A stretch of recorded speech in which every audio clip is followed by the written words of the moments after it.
Particularly मैं direct question पे आता हूँ कि लोगों की जो उम्मीदें हैं इस केस से, क्योंकि बहुत बहुत सर देखो क्या है नीलेश जी, अ, मैं खुद रोड पे गया हूँ। पटना, बिहार, कलकत्ता, चेन्नई और दिल्ली कितनी बार गया, सुशांत के पिता को मिला और सुशांत को पर्सनली जानता था, और ये सब चीज़ों के बाद मैं जितना आघात हूँ, लोग उतने ही आघात है। और मतलब एक इंसिडेंट है कि 70-75 साल की लेडी मेरे पैर छू रही है, भगवान कृष्ण की मूर्ति साथ में लेके आई। और फिर मतलब ये जो प्यार सम्मान इसलिए था मेरे लिए कि वो मैं सुशांत के लिए लड़ रहा हूँ। वो उसने कहा कि मैं आप मेरे बेटे के लिए लड़ रहे हो, मतलब उसने एक्सेप्ट किया बेटे को, सुशांत को बेटा। तो इतने जो लोग आज भी जुड़े हैं 3 साढ़े 3 साल बाद, तो इस फाइल से जो हम पीआईएल दाखिल किया है राशिद पठान साहब ने, और आप जो कोर्ट की तरफ से कर रहे हैं, तो उसमें कितनी उम्मीदें हैं? क्योंकि लोगों का यही सवाल सबसे ज़्यादा है। नहीं, नहीं, बहुत सही सवाल पूछा आपने। और ये जो आपने कहा कि ऐसा ही मतलब जो कॉमन मैन का है, मैं अभी कुछ दिन पहले एक मॉल में था, तो एक पर्सन आ गए, बोले आप एडवोकेट नीलेश बोले हाँ, मैंने आपको सुना है, ऐसा-ऐसा वीडियो आपका इंटरव्यू देखा है।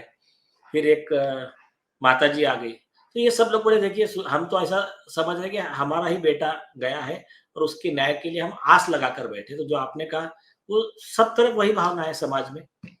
तो देखिए, एक बात ख्याल में रखिए आप, ये केस में सुशांत सिंह का केस थोड़ा हायर फुटिंग पे है लॉ के हिसाब से। क्यों? क्योंकि हुँ, उसमें ऑलरेडी एफआईआर रजिस्टर हो चुका है हुँ, और मैटर सीबीआई को जा चुका है सुप्रीम कोर्ट के आदेश पे। हुँ, तो ये थोड़ा हायर फुटिंग पे केस है, इसका सब्सटेंस है इसमें।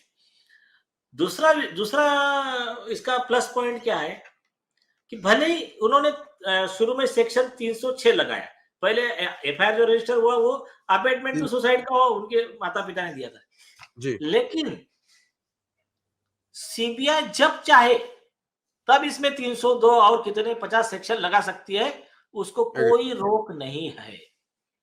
राइट। तो ये एक प्लस पॉइंट है। हुँ।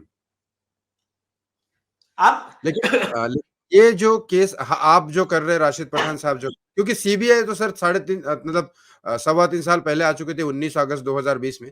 तब से लेकर सीबीआई तो कुछ नहीं कर रही। तो सीबीआई पे तो भरोसा बहुत लोगों का कम हुआ है। और सरकार पे भी थोड़ा-सा ये हुआ कि सरकार बीच में चेंज हो गई, लेकिन फिर भी कोई ऐसा एक्शन नहीं हुआ। एसआईटी टीम बनाई जाती है, बातें करते हैं, नीलेश राणे, नीतीश राणे बोलते हैं।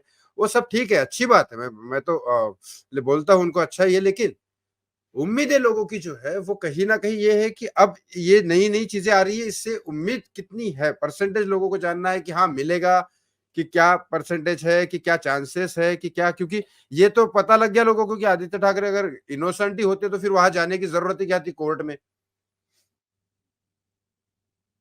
आप सर थोड़ा म्यूट हो गए। हाँ, हाँ, उस मुद्दे पे आ रहा हूं मैं, सुनिए। हाँ।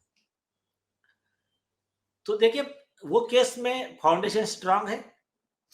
दूसरी हुँ, जो केस है दिशा सालियान की, उसमें अभी तक एफआईआर रजिस्टर नहीं हुआ था, हुँ, लेकिन एफआईआर रजिस्ट्रेशन के लिए एप्लीकेशन दे दिया गया है। आप वो एप्लीकेशन की कॉपी दिखा सकते हो डिस्प्ले पे, जिसपे कमिश्नर ने डीजीपी ने कमिश्नर को फॉरवर्ड किया और कमिश्नर ने additional commissioner of police Mumbai north थ्योर को फॉरवर्ड कर दिया है कि उसमें जी, जो आदित्य ठाकरे से लेके अन्य लोगों पे गैंगरेप का 376 डी सेक्शन आईपीसी का, जी, 302, बाद में फिर हुँ, जो अधिकारी इन्वॉल्व है उनके ऊपर भी आईपीसी 201, 218, फिर 409 मिसयूज ऑफ पावर वगैरह सारे सेक्शन लगा दिए गए। हाँ, हाँ, तो ये कंप्लेंट है हुँ, दिशा सालियान की। जी।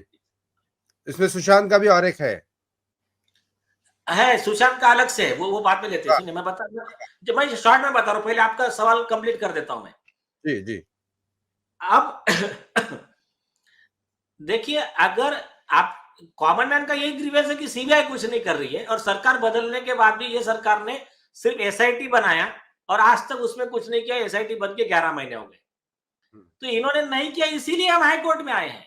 एक, हुँ, अब उसका लीगल वैल्यू क्या है? कॉमन मैन को ये चाहिए कि हम जो कोर्ट में आए उसका लीगल वैल्यू क्या है, उसका आउटपुट क्या आ सकता है, कोर्ट क्या ऑर्डर कर सकता है, क्या ऑर्डर मिलने की संभावना है। पहली चीज, कानून क्या है कि अगर पुलिस ठीक से इन्वेस्टिगेशन नहीं कर रही है, या फिर बड़ा आरोपी है तो उसको बचाने के लिए टालम-टोल कर रही है, मदद कर रही है, या तो और किसी रीज़न के लिए, राजनीतिक कारणों को, अन्य कोई भी कारणों से जैसा होना चाहिए वैसा इन्वेस्टिगेशन नहीं हो रहा है। मतलब फॉर एग्जांपल इसमें क्लियर नाम है, आदित्य ठाकरे, सूरज पंचोली, डिनो मौर्य, ये सब लोगों के नाम है, सचिन वाजे से लेके सब, उसके एविडेंस दिया है। तो अगर दूसरा कोई ऐसा गैंगरेप का केस होता, मर्डर का केस होता, तो तुरंत जाके पुलिस पकड़ती उसको, इसमें नहीं पकड़ रही है। ऐसे कोई भी मैटर में लॉ में प्रोविजन दिया गया है, 3 कोर्ट को अधिकार है, इसमें सिटीजन ने 3 में से किसी भी एक कोर्ट में जाना है, एप्लीकेशन देना है for monitoring and supervision of investigation by the court. अब 3 कोर्ट कौन से है?